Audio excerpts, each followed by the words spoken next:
Okay, good morning, everyone. Let's dive back in. We are going to finish up, excuse me, we're going to finish up our theme today on open challenges in the field by looking at the Twitch Plays Robotics project.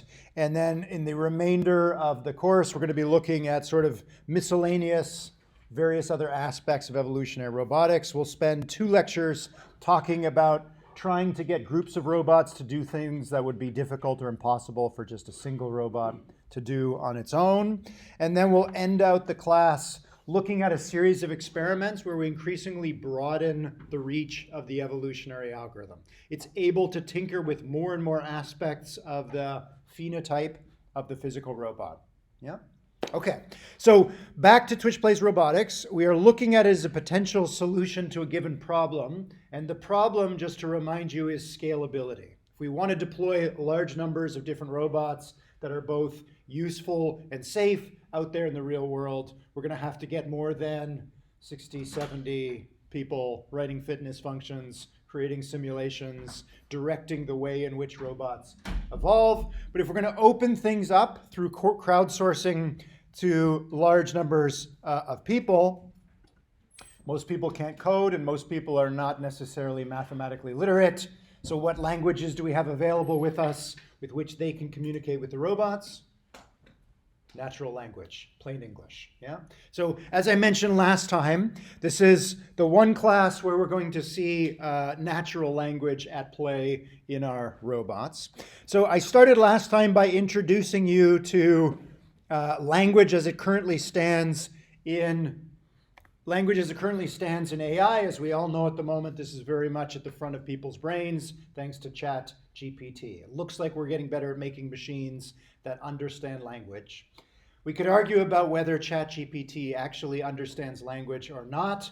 One thing that is clear is that however ChatGPT is working with language, it looks different from the way that humans seem to learn and make use of language, because for us, language is literally tied to the body through, among other things, the brain's motor strip and the motor homunculus, which we looked at last time.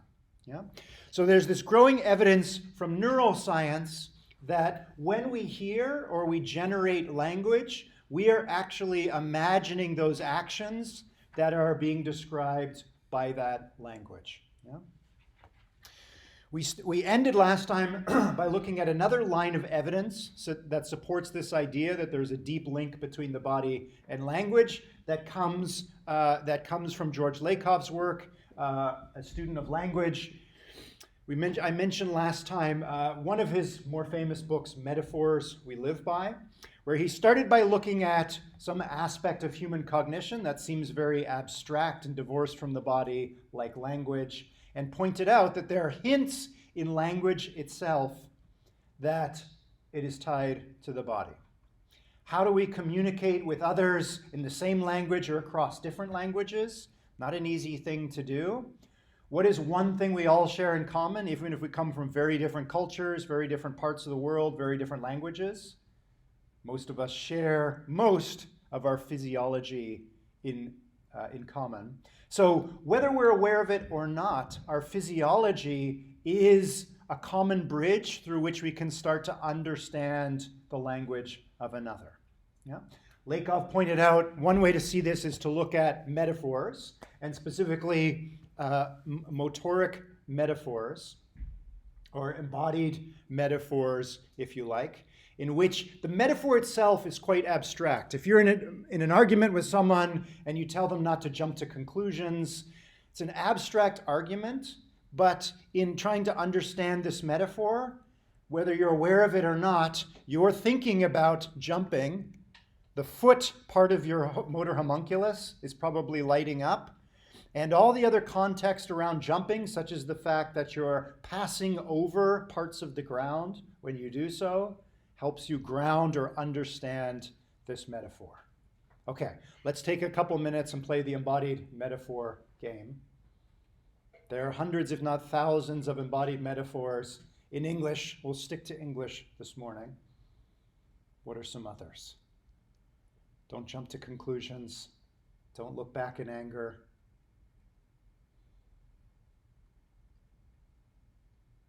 Cat got your tongue this morning? Maybe like thinking outside the box. Thinking outside the box? Great. To kick one when one is down. Yeah, exactly. Don't kick people when they're down. Another good one. Okay, I'm sorry. I'm not going to take this lying down. I want more. To give someone a hand. To give someone a hand, okay? Two separate meanings to that one, right? Chip on your shoulder. A chip on your shoulder. That's a good one. Yeah. Don't lose your head. Don't lose your head. Excellent. Got my eye on you. I've got my eye on you. Very good. There's one that's the opposite of don't look back in anger. Kind of the inverse of don't look back in anger.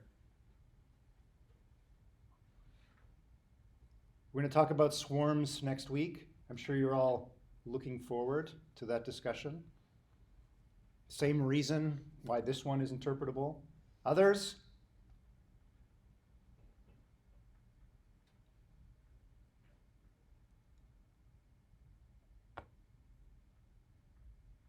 Don't tie yourself up in knots over it. It's not too hard. To beat around the bush. Don't beat around the bush. Yeah, excellent. A lot of embodied metaphors are not strictly about our bodies, but also how we relate to objects out there in the world. Don't sidestep the question. Don't sidestep the question. Excellent. Others?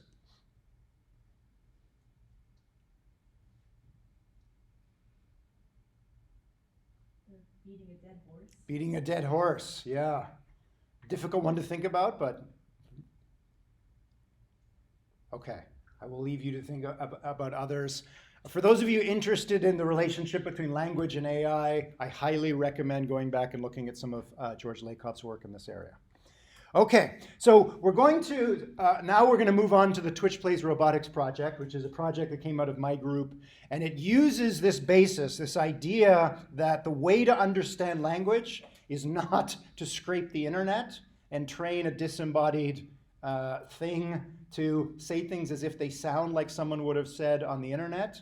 We are going to instead teach embodied machines language, where they're going to learn language by finding connections between our language, or at least between English, plain English, and their bodies.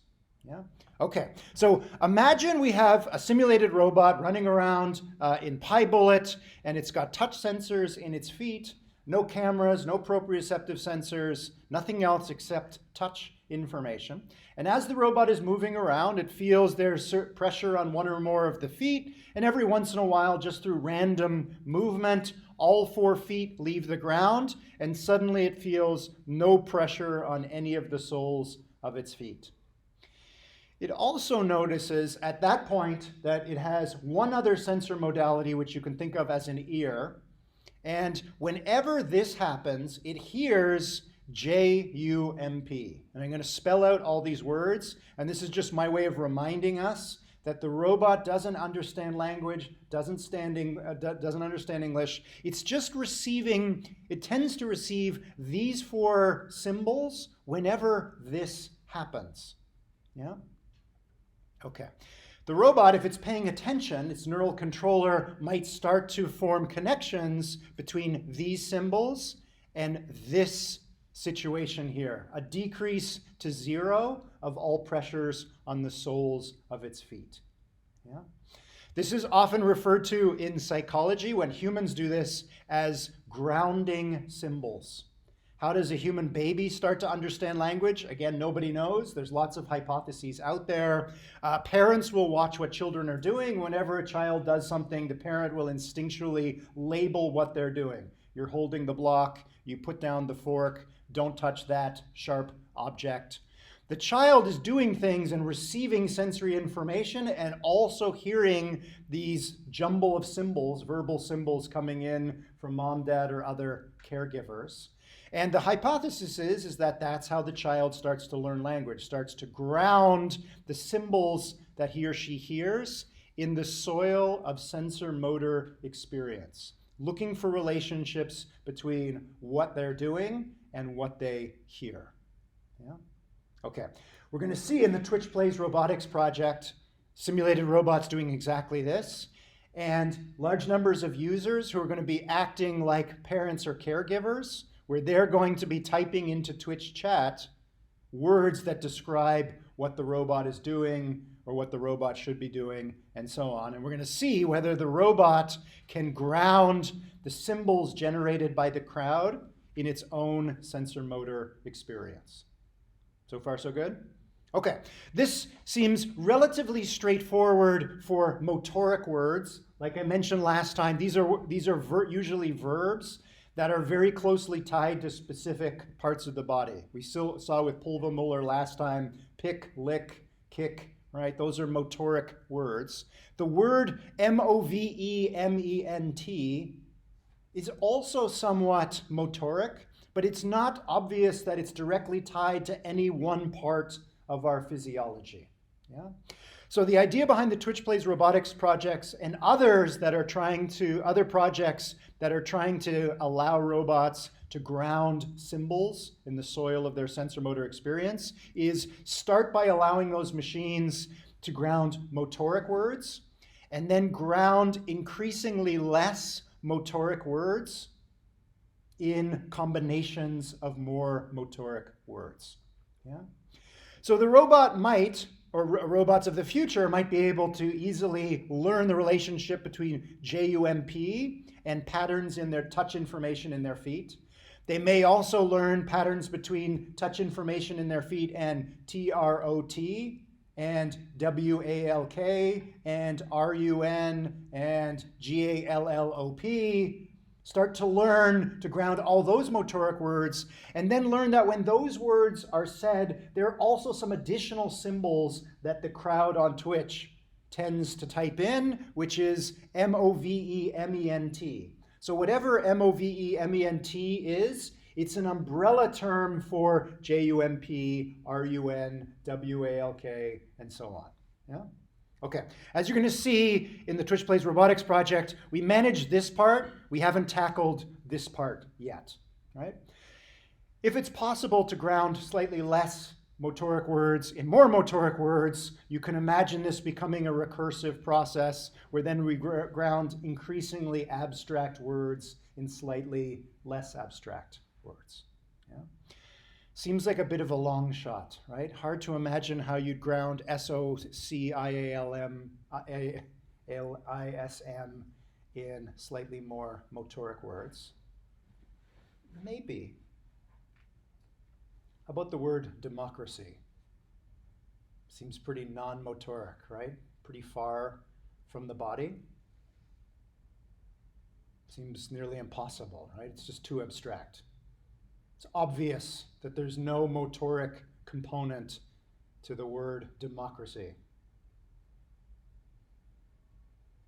You should all know by now when I tell you something's obvious, it's not. If you put someone in the scanner, or you put people in the scanner, and you tell them the word democracy, which parts of the body do you think light up, and why? There is a motoric component to it. This is also a hint. Really like the tongue, because like you're talking about like democracy involves people like giving their opinions and like contributing to the conversation. Could be. So tongue is probably up there. It's one part of the motor homunculus that lights up, but not the biggest one. Is back one of the things of the motor homunculi? The back? Yeah. Why the back? It's kind of like the backbone of the government. Okay, that's okay, great. That's another embodied metaphor. That may be, I don't remember, not the one that lights up the most. Is it your hands? Hands? Why? I imagine like filling out a ballot with my hands or voting with your hands. It's not about the ballot. It is hands and arms, and actually now it's a little bit of the back. It has to do with a pulling sensation. Seems strange. What does pulling have to do with democracy? Especially in this country, in a two-party system. It's the only time we're going to get into politics in this course also, I promise. Tug of war, exactly. You have two groups that are both pulling in opposite directions. Yeah? Okay. So there's hope that even the most abstract words in our language actually rest on slightly more motoric words. It's possible that there is a pyramid here and a strong foundation of sensor motor grounding that allows us to learn and understand and use increasingly abstract language. Lakoff co-authored another book called Where Mathematics Comes From, arguably the most abstract enterprise humans can enter into, abstract mathematics, also has groundings in our motoric system. Okay, all right, we're not going to go any higher than jump today. Okay, I'm going to introduce the Twitch Plays Robotics project to you. It's got 4 parts to it. We'll go through each of these parts in turn. We're going to see robots acting. We're going to see humans observing the robots' actions. And as they're observing, they're going to be talking to the robots. We're then going to have an AI, which is watching both the robots and the human trainers and trying to learn relationships between the symbols generated by the human observers and the actions generated by the virtual robots. And in the last step, we're going to see whether this AI learned anything by giving the robot a new action and seeing whether it can predict. Sorry, I've got that wrong. We're going to give it. Yeah, no, that's right. We're going to give the robot is going to generate a completely new action that it's never performed before. That's going to be fed into the AI, and the AI is going to predict what the humans would do or say in response to that action. The AI is going to learn to ground the symbols of the robot. In this first experiment, this AI that's learning a relationship between what the robot does and what the humans observe and say back is outside the robot, but we can imagine folding this AI into the robot so that effectively it's the robot doing something, watching how humans react, and learning relationships between them. Yeah? So far, so good? Okay, so let's have a look at these in turn. Let's start with actions. So we're going to have a physics engine running here, and we're going to be generating, this master program is going to be generating a whole bunch of random controllers for our virtual robot that exists in a simulation. And we're going to leave the graphics on. We're going to visualize one random controller after another and stream that continuous loop to Twitch, and also store these random controllers in a database. Yeah? Okay. And I'm going to show you a video of this. I forgot to cue this up before class, so bear with me.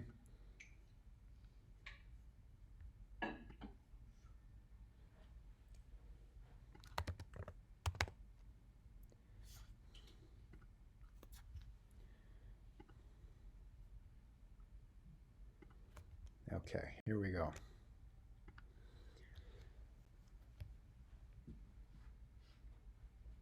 Okay, so I'll play this video on loop so we can see what's going on here. In this very first deployment of Twitch Plays Robotics, this is from, I think about 7 years ago now. We've had several versions of Twitch Plays Robotics since then. At this point in time, we're alternating between 2 different robots, the quadruped that you see here, and let's see, it's going to come back to, I'll jump around a little bit, the simpler worm here. We've told the crowd on Twitch, which at this moment in time that we made this video, there were 29 people observing the channel at that time. We told people to think of these robots as sort of virtual pets. They can hear you when you say things, but they don't understand what any commands are. They're untrained. It's not clear what they're going to do in response to what you say. So for the human observers, we explained there are 2 different tasks in front of you. The first task is to watch what the robots tend to do and imagine what kind of commands you think you can teach to these virtual pets. So using simple language, we were trying to explain to the general public to try and figure out what motoric words They think the robots can ground in their own sensor motor experiences.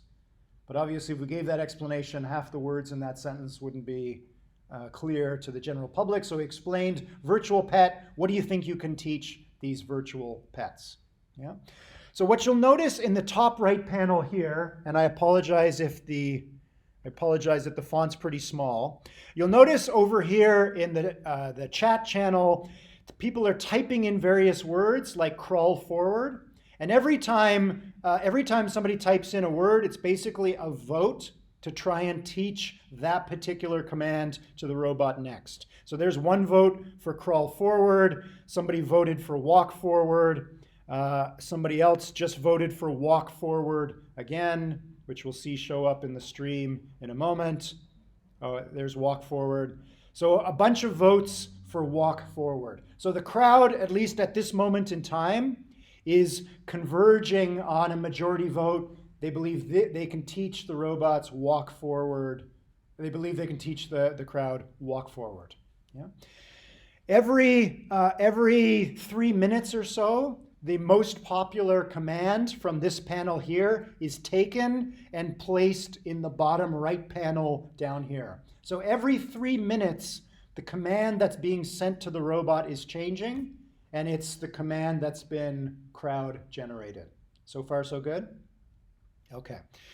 You'll notice at this point in time, the particular command that's being issued to the robot is walk forward. And you'll notice the second task is to actually reinforce the pet. So if you see the robot, the blue robot here, and you think it's walking forward, type in BY, which is blue robot, yes, it's walking forward, or BN, no, the robot is not walking forward. You'll notice, okay, let's keep going. Let's get an actual command here. Actually, it's better if we do this without a command. Let's start with this orange robot here. Okay, imagine we issued the orange robot walk forward. Is it walking forward? Hands up for no. Okay, there you go, right? This one's pretty clear.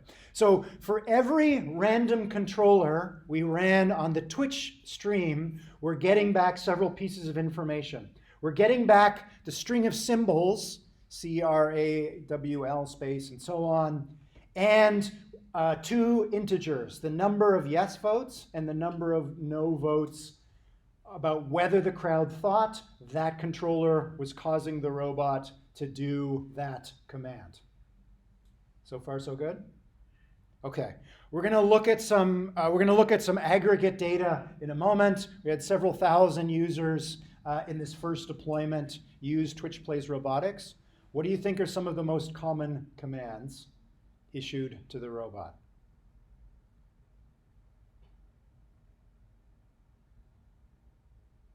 Since this time, there's been several very large AI companies that have deployed chatbots. What are some of the very first words that people on social media tried to teach those chatbots? The worst one. What's that? The worst one. The worst ones, right? You have a friend visit from Europe.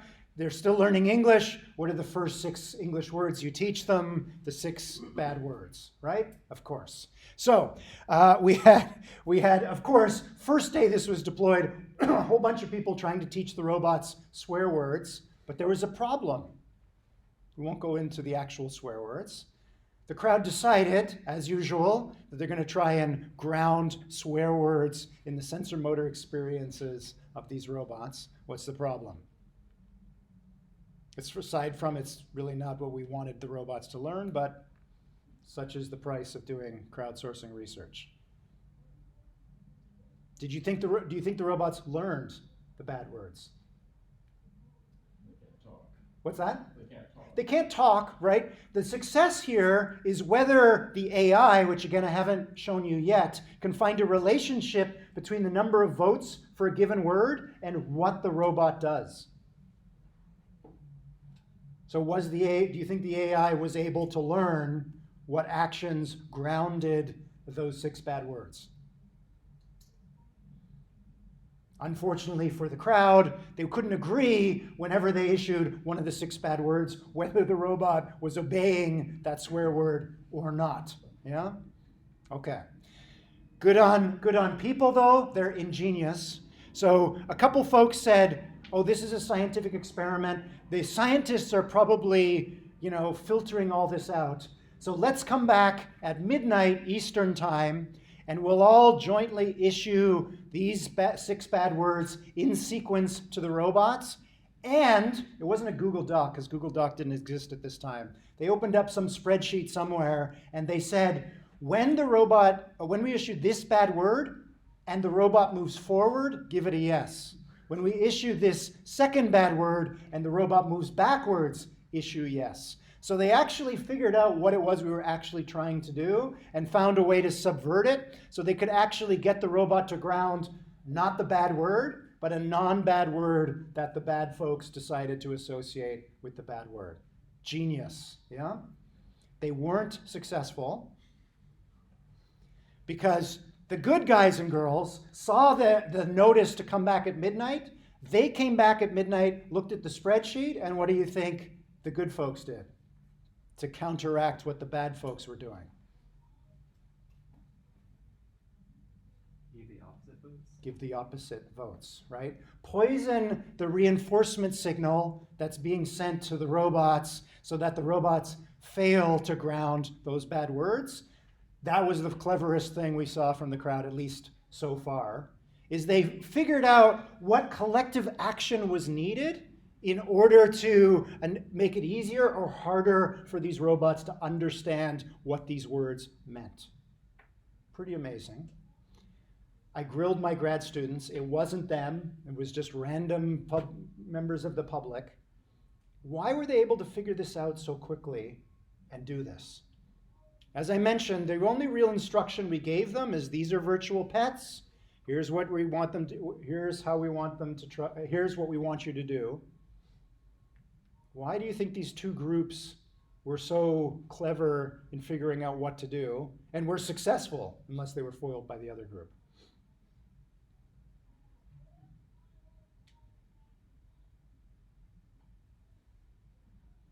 Because you can do it with normal pets. Because you can do that with normal pets, right? We are members of the human species. Our children are helpless for very long periods of time. We have been evolved and in the last 2,000 years or 5,000 years enculturated to be good teachers, right? To observe at what stage a young human or an domesticated animal is at, and be able to have a good intuition for what kind of feedback you need to give to that learner in order for them to get better at the task, which in this case is learning language. Where have we heard of that facility before? It has a name in psychology. Being able to identify where a learner is in their process and provide them the kind of feedback they need for where they're at. Where have we heard this concept before? You remember our discussion about scaffolding?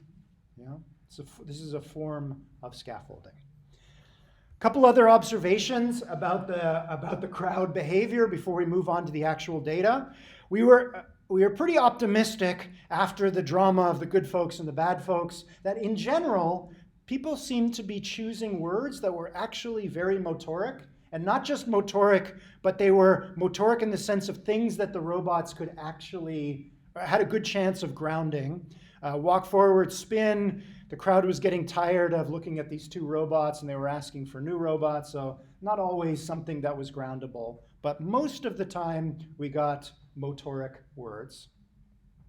We got thousands and thousands of other commands. One of them was prove Fermat's last theorem.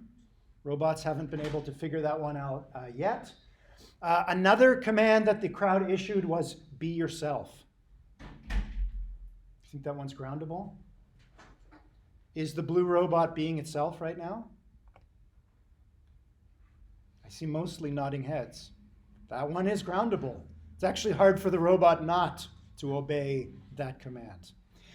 Another command was look at the camera, which was also kind of interesting. There is a virtual camera in physics engines, as you all now know. We put the little googly eyes on the crowd so that everyone would more or less understand where the anterior part of the robot was and where the posterior part of the robot was. The robot can't actually see in this experiment, but the crowd seemed to have the right idea. They were instinctually starting at the bottom of this hierarchy of symbol grounding with motoric commands. Okay, any questions about the front end of this experiment before we go to the back end and look at the data? Piper. How are you like deciding what's a command? Like somebody said move on, but it didn't show up as a command, or pitchforks ready. Oh yeah, sorry. So you can see there's a counter counting down here, 9, 8, 7. When this gets to 0, the system will take the command with the most votes, 2, 1, 0, which is crawl forward, and it should, it was walk forward, and it plugs it in here for the next 3 minutes.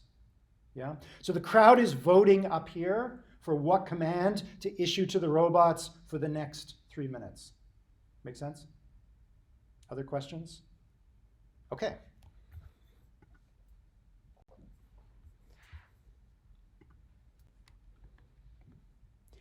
Okay, so as this experiment was running, we ran it for a couple of weeks where we alternated back and forth between our, robot 0 and robot 1, the simple worm robot and the slightly more complicated quadrupedal robot, back and forth, every 30 seconds. And every 30 seconds, we dropped a random controller onto the robot. No evolution here at this point. Yeah. Okay. So over that several week period, the crowd issued several commands, which we're going to represent with C's here, to these robots. So when the worm robot was on the stream, people would say walk forward, and that would become C sub I0. Next command they issued to the worm happened to be jump. That became C sub I1, and so on. So each of the two robots is collecting a larger and larger number of commands. Some of those commands were issued more than once. Could be jump Monday morning, later in the afternoon, the crowd votes for jump again, later in the afternoon, jump again. So jump can be issued to the robots multiple times. So CI0 and CI140, for example, could be the same command. And for any one of those commands, which is issued to the robot for 3 minutes, within that 3-minute period, there are 6 30-second segments. So there are 6 controllers that are run on that robot for that 3-minute period. And that command, which is issued to the robot for those 3 minutes, collects 6 of these controllers. So we're going to represent the controllers with an N. You'll see, hopefully you can see, maybe I should zoom in here. There we go. The N's have 3 subscripts associated with them, N sub I, J, K, where the 3 subscripts are going to represent the kth controller, so N sub K, that was evaluated under command J, which could be jump or walk, on the ith robot. So far, so good. 2 robots, whole bunch of commands, a whole bunch of controllers. For any one controller, and remember all these N's are random controllers, that random controller is controlling the robot for 30 seconds. As during that 30-second period, 0 or more people might type in reinforcement to the robot being controlled by that controller under that command. Yeah? So imagine we have controller NIJK. The crowd has just issued the command jump, and 3 people think the robot is not jumping. We would collect 3 negative reinforcement signals. You can think of these as punishment signals. We're going to store those 3 votes as an integer in S for reinforcement signal, SIJK, 0, so 0 for negative. So in this case, SIJK0 would be set to 3. Imagine for that same controller, same robot, same command, jump, another 5 people said the robot is obeying the command jump.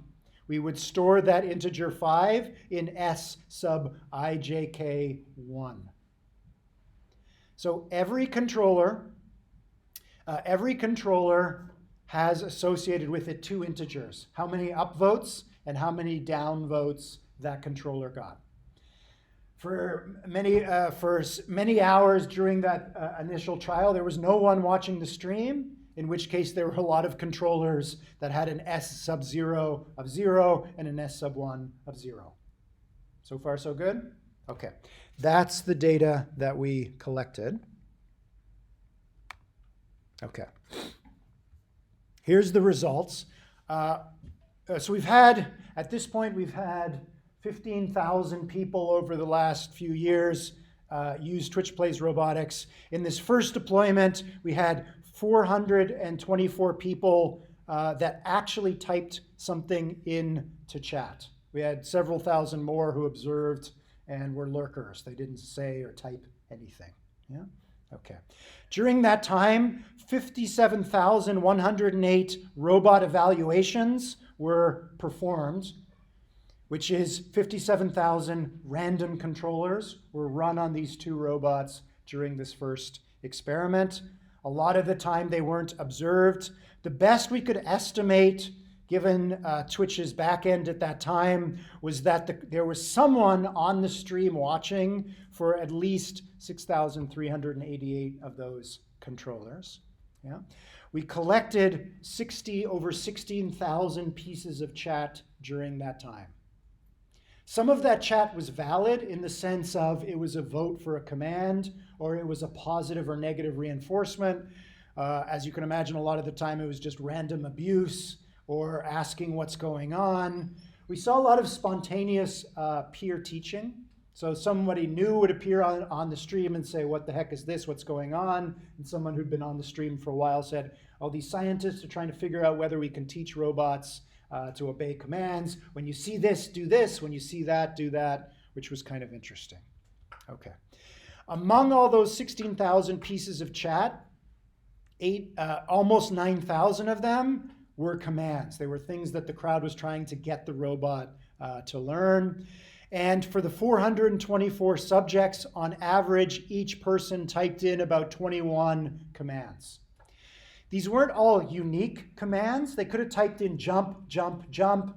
5 minutes later, type in jump again because they wanted to try and teach the robot jump. Not necessarily unique commands. There were 266 unique commands. We tallied up all those unique commands and then counted how many times that command was issued by the crowd during this experiment. Here's the top 5 or the most popular commands that the crowd thought they could teach to the robots. You'll see that jump was typed in 385 times. Distant second, walk forward, move forward, run, crawl forward. So this gave us this made us optimistic that maybe this approach could work because spontaneously the crowd seemed to be favoring motoric commands. Swear words also showed up in this list somewhere in the middle, and then a very long tail of things like prove Fermat's last theorem and be yourself and so on. Yeah? Okay. In terms of reinforcement, among these pieces of chat, there were 7,500 yeses and nos. So as we're going to see in a moment, it turned out that for these simple robots and this simple command, we're going to try and ground just the most popular command in these robots' sensor motor experiences. This was enough reinforcement for those robots to be successful, or for the AI to be successful. Yeah? Okay. For every controller we sent to the robots, on average, a little more than 1 reinforcement signal, either yes or no, was collected. Each human subject among these 424 issued on average about 18 reinforcements. As you can probably imagine, the vast majority of these 424 people typed in one reinforcement signal and then left the stream. There were a few people that stuck around and played Twitch Robotics for a few hours. There was one human subject that on the first day played for 17 hours straight. We looked at all of the 30-second, the first set of random controllers, and there was at least one reinforcement signal from that human subject in the first 17 hours. Day 2, they came back, played for another 10 hours, came back throughout the experiment. Everything on Twitch is anonymous. I wish I knew who this person was. I'd love to send them a check because this project helped us bring in a lot of funding to continue this work. Pretty amazing, yeah? One of the joys of doing work on the internet. Some people, not all of us, have a lot of time on their hands, yeah? Okay. Another interesting statistic that we computed from all of this raw data was the proportion of positive reinforcements. People can type in yes or no. 28% of the time they voted yes across all controllers and all commands, and what is that, 72% of the time they were voting no, which kind of makes sense. Even whatever the command is, these are random controllers. The chance that a random controller is going to cause the robot to spontaneously obey that command, pretty low, yeah? Okay. Here's the raw data. A lot of unanswered questions still, just from this initial analysis. What are some of those questions you think we were interested in? One of them I've already mentioned is, can the AI ground these symbols, these 4 symbols in the robot sensor motor experience? What other questions do you think we were asking about the crowd at this point?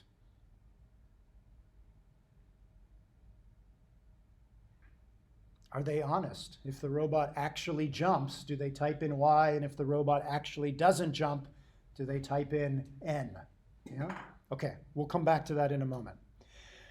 Okay, so we've talked about the robot's actions and people observing and responding to what they see the robots doing. So let's move on to phase 3 of this experiment. Let's see if we can train a machine learning method to find a relationship between what people said or what people typed and what the robots did.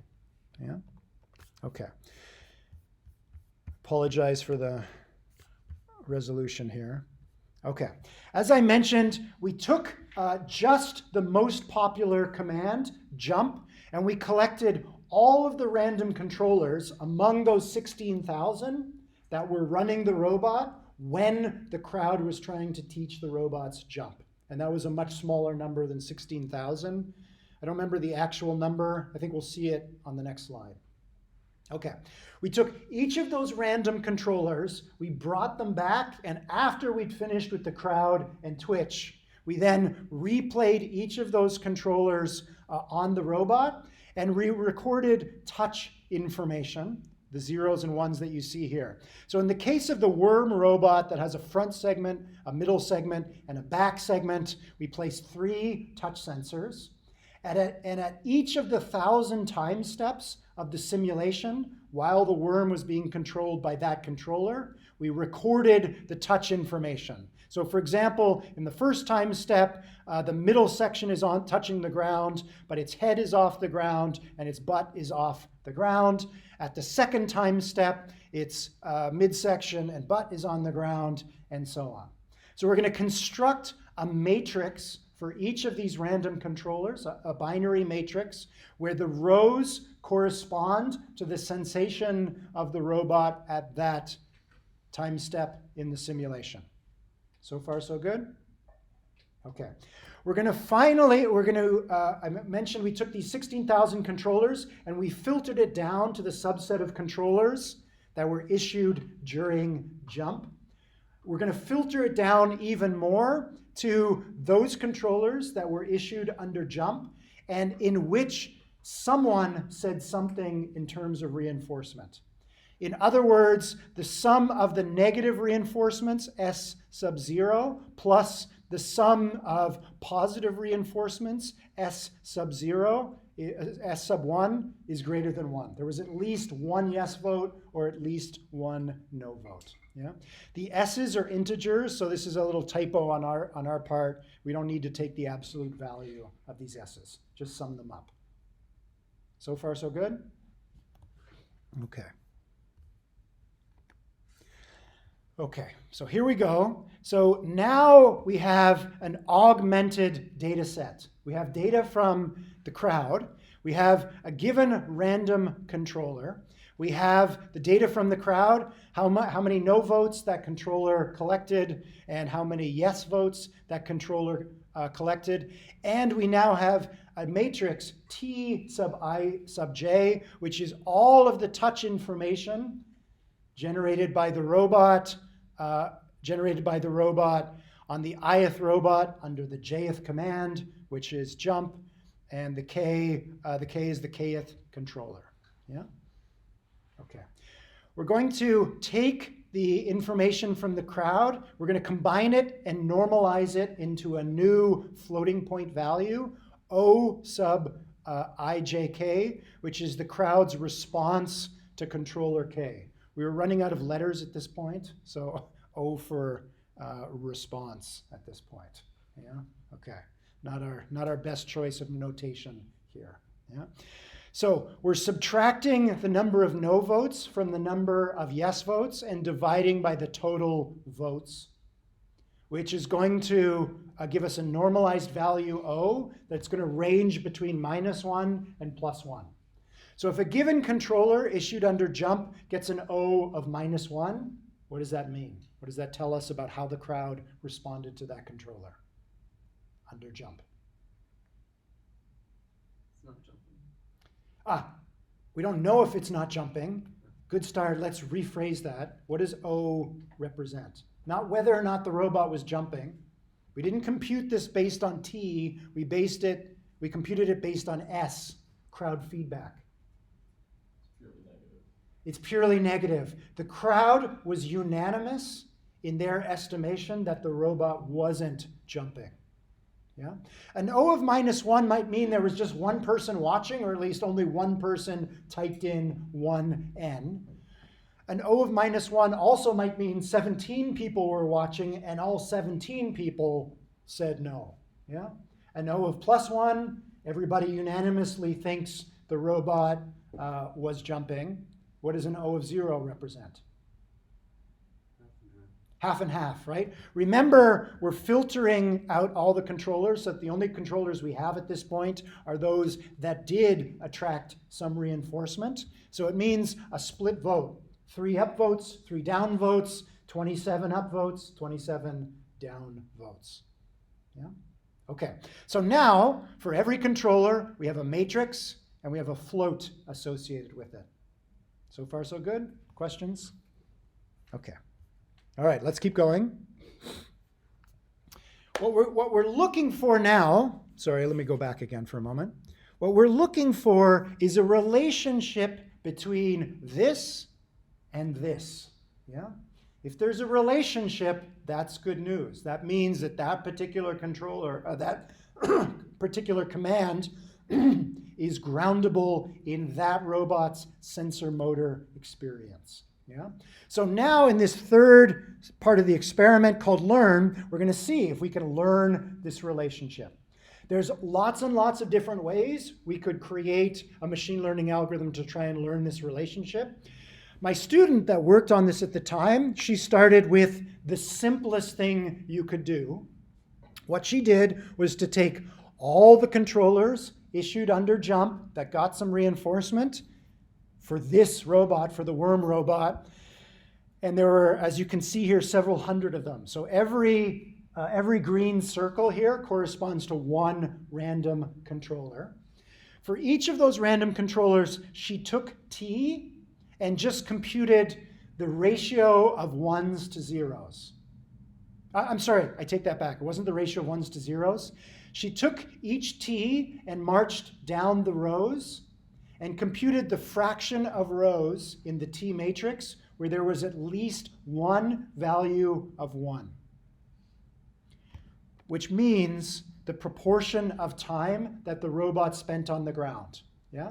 If we take a given T matrix and all 1,000 rows have at least one 1 in them, at least one part of the robot's body stayed on the ground at that time, and that computation would result in a value of 1. The robot spent all of its 1,000 time steps on the ground. Yeah?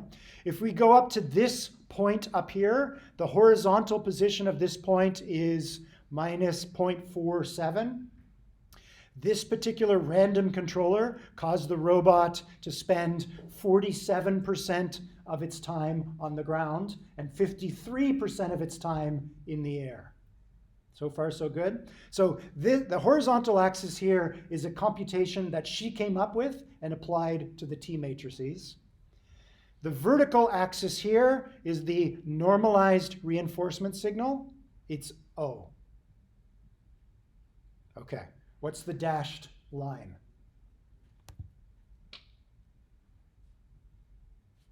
Simple linear regression line that you fed to the data? Exactly. So she took all this data that you see here and performed linear regression, which is take a straight line and place that straight line in the plane so that dotted line is as close to all the dots as possible. You can see from these dots there is no straight line that will get very close to all the points. This is the best you can do. It's not great, but the slope of this line is negative. The slope of this line is negative because most of the points are up and to the left, are either up and to the left or down and to the right. There's very few points that are down and to the left and up and to the right. What does that mean? What does the fact that she got a negative slope mean here?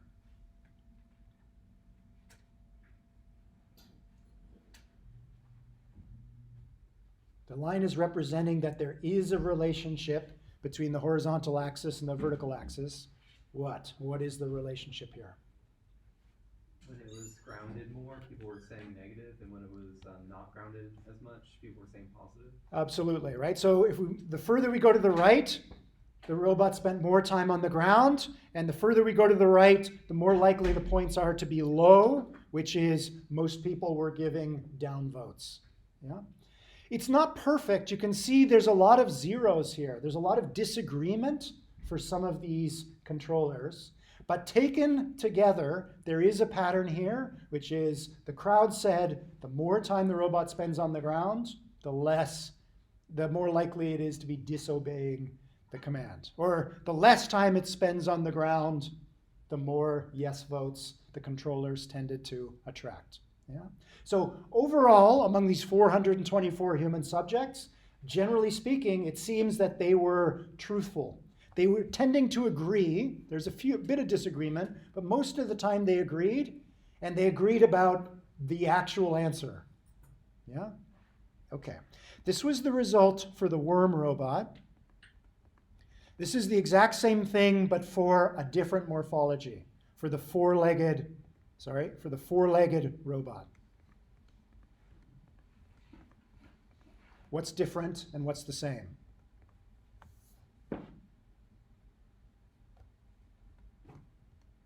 What's different and what's the same here? Or similar?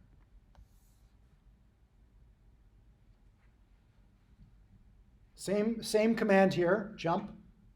A whole bunch of different controllers run on this different robot that has 4 legs, meaning each row in the T matrix has 4 entries.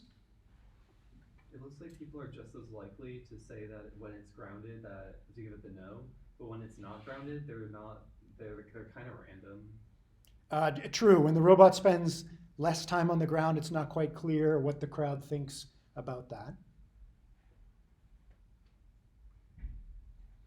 You'll notice if you look at the numbers on the 2 axes, the numbers are different, meaning that the ranges of these values were different for the 2 robots, which is not surprising. If you look at just the horizontal axis for a moment, the quadruped spent more time on the ground on average than the worm robot did. Not surprising. Yeah? What's similar between these two rounds of analysis.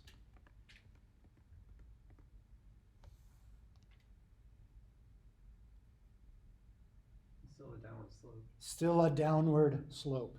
So if we took this linear regression algorithm and put it into a physical robot so that we could get away with saying the robot is learning a relationship between what it did and how the crowd responded, and we then quote unquote asked both robots what jump means, the robots would give you back this dashed line. This is what JUMP means. It means that when I spend more time on the ground, people say this more often. Yeah? There's a big debate going on at the moment about whether ChatGPT understands language. We could have a similar discussion about whether this machine learning algorithm, this linear regression method, understands language. We can also just define understanding here as this. This is the robot's understanding of jump. We can argue about whether it's a good understanding or not, but the robot has found some relationship between JUMP and what it did and how the crowd responded. Yeah?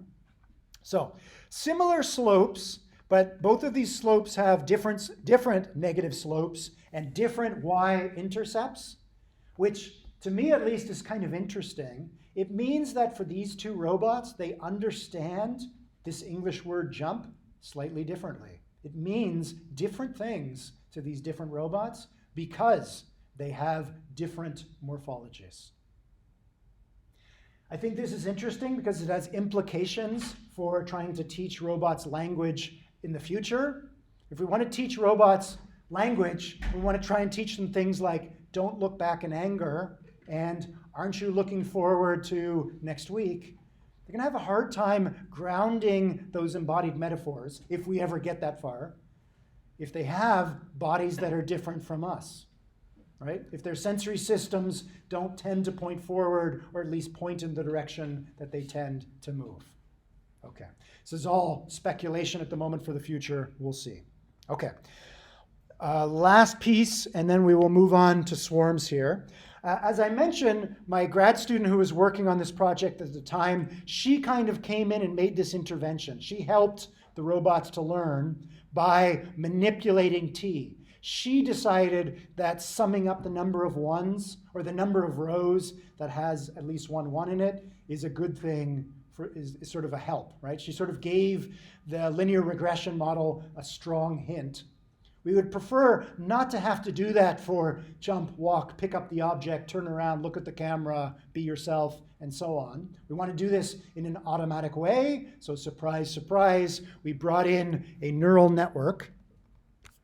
It's a very, very simple neural network. We have 3 input neurons and 1 output neuron. We have 4 synaptic weights, weight 0, 1, 2, and 3. You can see the 4th synapse is a recurrent connection. We're going to take those several hundred T matrices that we have. We're going to take the first T matrix, take the topmost row from that first T matrix, plug it in to the input layer, set these weights randomly, propagate those values down through the neural network, and read out the floating point value we get at the output neuron, which might be, for example, 0.529. We're going to refer to this as O prime. This is the neural network's prediction or guess about how the crowd actually responded to this controller. Yeah?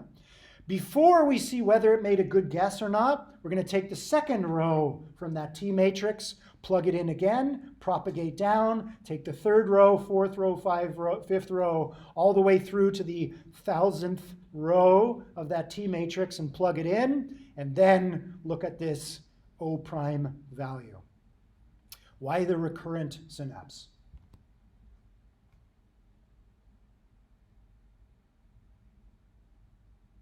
We're sort of feeding this matrix through this neural network 1 row at a time. You need memory because you're trying to, well, the thing that you're hoping to like have it figure out is that it's going from on the ground to off the ground. Exactly. We want it to have memory of previous rows or previous sensations, right? So this neural network, we're going to try and train it to combine all the sensory information in such a way that it can predict how the crowd responded. Yeah.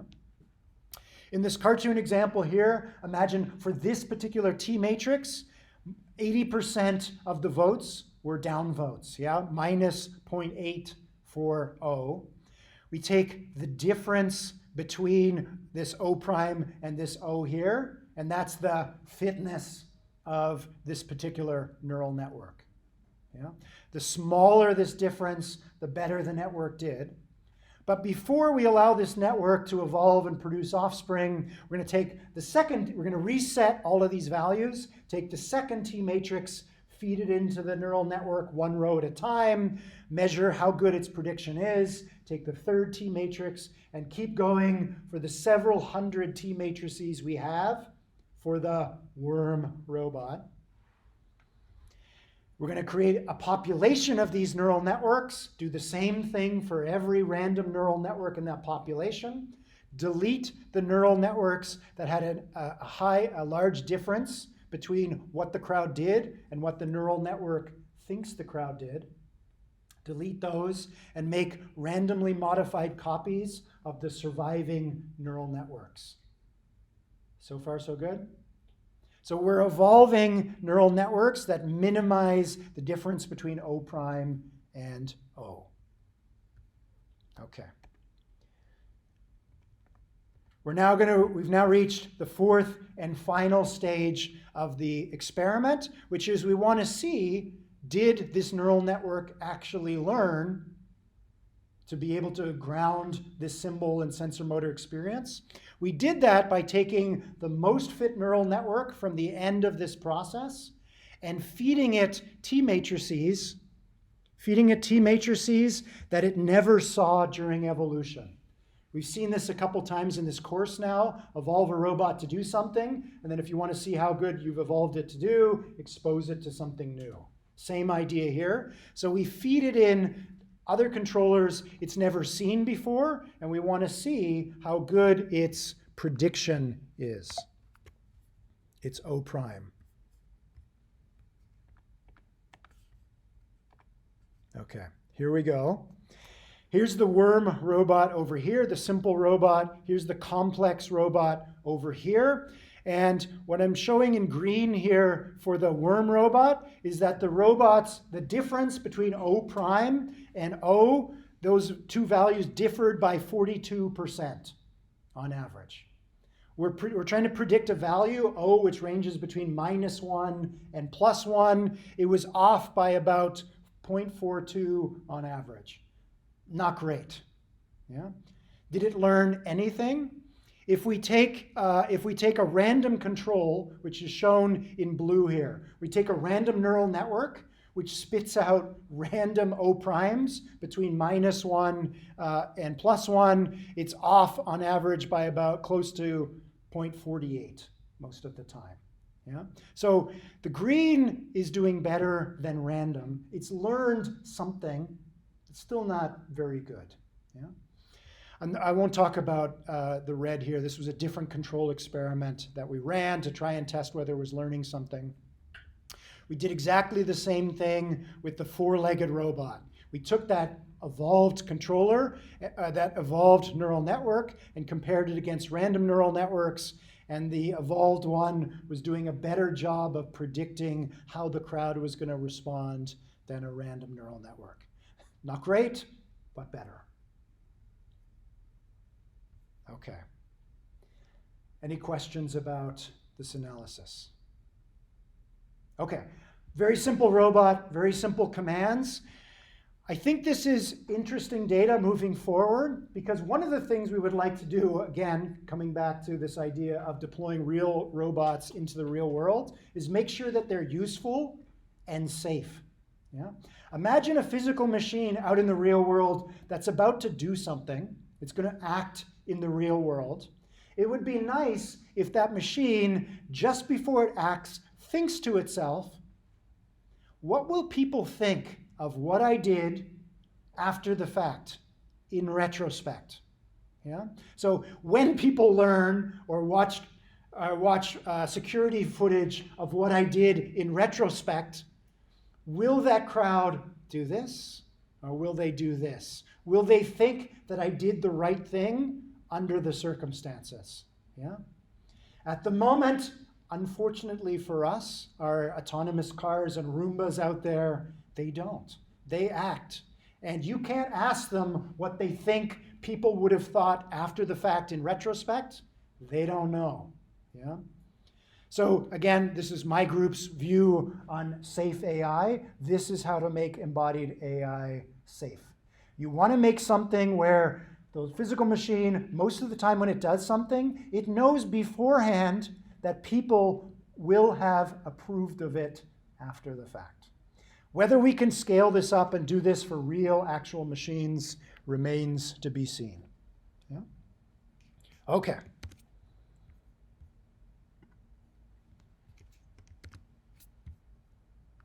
All right, that concludes our discussion of Twitch Plays Robotics as a potential solution to the scalability issue. It concludes our discussion of open challenges in the field. We've got 9 minutes left, so we will start in on lecture 21. We're going to look at collective robotics now. How do we get groups of robots to do things that are difficult or impossible for a single robot or organism to do? I was going to ask you what this particular organism is, but it's mentioned in the title here. Has anybody actually seen flocks of starlings? Pretty amazing. One of nature's great wonders. Here's collective action. Why? Why do starlings do this? We're going to look at collective robotics, where robots try and do something as a group that would be difficult or impossible for a single machine or organism to do on its own. Individual starlings can fly. Flocks of starlings can fly. What is it they're doing together here that allows them to do it better than any one of them would be able to do on its own? Any ideas? Why do fish school? Why do birds flock? Same reason. In biology, as always, there's many reasons, but there's one very strong selective pressure for operating as a group. Defend against predators. Yeah, you can get on YouTube and Google sharks and schools of fish, and you will see schools of fish being able to evade predators better than any individual fish or starling would be able to do. Okay. So going back now to the 1980s, this is before evolutionary robotics, a computer scientist a computer graphics researcher was thinking about how to visualize or make graphics or animations of simple agents that would move like schools of fish do or flocks of birds do. And he came up with a very simple piece of code. In that piece of code, there are 3 functions called separation, alignment, and cohesion. He created a simulation where he placed a whole bunch of virtual agents at different 2D or 3D positions in space, and then ran that piece of code on each of these agents. You'll see in the cartoon picture here, we've centered the animation on one member of the swarm, shown in green here. The gray circle represents its sphere of perception. This is what it can see. It can't see beyond the gray circle. In this particular example here, this individual can see 3 of its neighbors. The agent at a given point in time will compute the positions of its 3 neighbors and compute the center of mass, or the average position of these 3 neighbors, which is probably around here somewhere, and alter its heading to move in the opposite direction. It's going to try and alter its direction so that it separates a little bit from the flock mates that it can see. right? If you watch the starling video, you never see two starlings colliding, yeah? At the same time, it's shown as a different cartoon here, but imagine this is the same individual here. It's also computing the average heading, or its average heading of all of the neighbors that it can see. That average is shown with this blue tick mark here. Its current heading is shown in green here, and it's going to alter its heading to be a little bit closer to the average heading of its compatriots, which means that as the time steps unfold, it's going to start to align its direction of travel with its compatriots. Yeah. Third, and finally, cohesion is kind of the opposite of separation here. It again computes the average position of all of the neighbors that it can see, and it alters its heading to move towards that position. If that average position is far from itself, it'll do more of cohesion. If that center of mass is very close to itself, it'll weight separation much more. Yeah? So you can imagine every individual of the swarm performing those three calculations I just mentioned at every time step, and then each of these three is going to give back a vector, which is the delta in heading, how the robot or the agent wants to change its heading. We can sum up those three heading deltas, those three changes in heading, which will give us one change in heading, and that's the heading that the agent changes by. So far, so good? So we've got a whole bunch of members flying around, and they're running all of these three at once. Imagine we simulated a swarm, but we took away cohesion. Every individual of the swarm only computed separation and alignment and used that to compute how they move next. What would happen to the swarm? They would disperse how? Yeah, imagine you've got a bunch of flies. They're all moving, or they're bunched up, moving at random. Suddenly you turn on this algorithm and they start to disperse, but disperse how? Are they going to move off in random directions? At first, no, but then eventually, yes, once they get outside the gray circle. After they get out of the gray circle, Then they would be going randomly. not randomly, they're not going to see anyone. So in that case, these three algorithms will give back a 0, meaning don't change your heading. But you're right, it could be random. They're all running separation and alignment. How are they separating? Once they can no longer see each other, they stop changing direction. But they do change direction when they're still bunched up and they're starting to disperse. How? Remember that alignment is still running, so they're aligning their directions. So they're dispersing, but not dispersing off in opposite directions. They're lining up with one another and then dispersing. Yeah? Okay, another hypothetical swarm. We're going to run alignment and cohesion and throw away separation. What happens?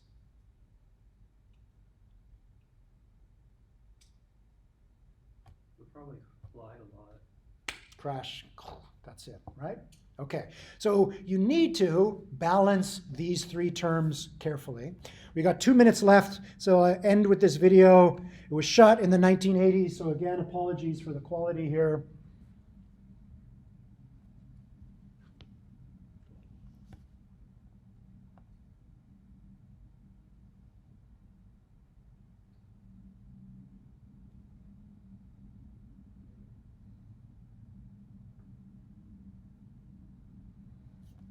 Okay, this was the big dog video of the 1980s. This blew everyone away. The computer graphics that existed before this, nothing like that had existed.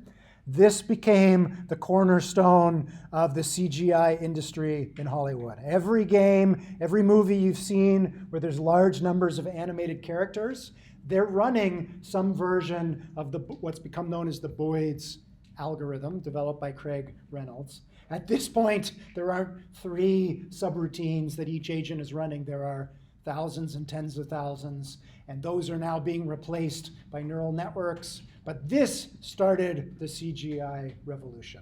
Okay, good place to pause for today. You have a quiz due tonight. You're working on your final projects. Have a good rest of your day.